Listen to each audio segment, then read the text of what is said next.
Professor Shaheen Mehta, Head of the Unit for Infection Prevention and Control at Tygerberg Hospital and Stellenbosch University, the Faculty of Health Sciences. We were commissioned by the Copper Development Association to look into the in vitro activity and the application of copper in an African context. The experiment was looking at two identical or very similar consulting rooms that took exactly the same patient load and applied copper to the touch surfaces such as the desks, the tops of the cupboards, the trolleys, the window sills, and compared that with the control room where there was wooden surfaces and plastic surfaces or melamine surfaces.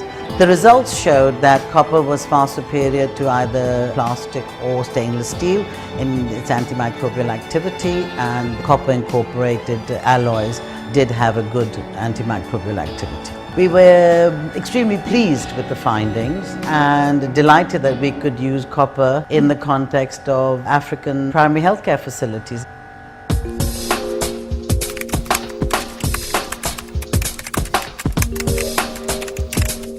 What we hope to show you is that the sort of bugs that cause infections in hospitals will die off within minutes of being in contact with copper, whereas they may survive for up to weeks or even months on stainless steel.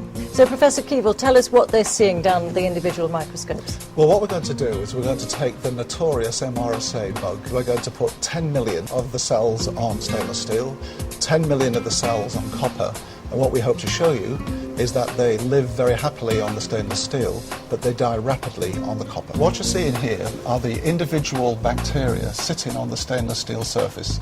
We've used a special dye which shows that they, while they're bright green, they're still alive. Right. What we're hoping to show is that they will fade away as they die on the copper surface, which will be contrary to what happens on the stainless steel. Well, we're coming up to 4 minutes of the experiment now. Let's have a look at the pictures coming from the microscope. And Professor Keevil, tell us what we're seeing. These MRSA bugs on stainless steel, what are we looking at there? Well, what you can see is that we still have the same number of brightly stained bacteria as we did at the start of the experiment at 0 time. It looks very similar to the beginning, actually. And the copper?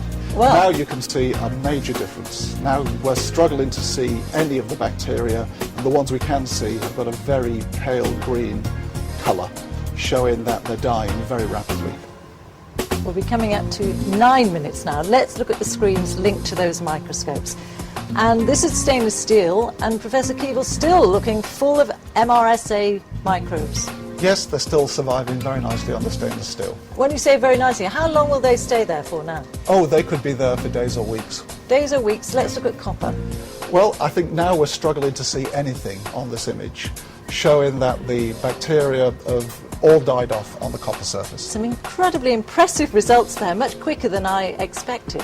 In fact, there are quite a number of hospitals around the world now who are starting to install copper in their wards to try to deal with this real problem of hospital-acquired infections.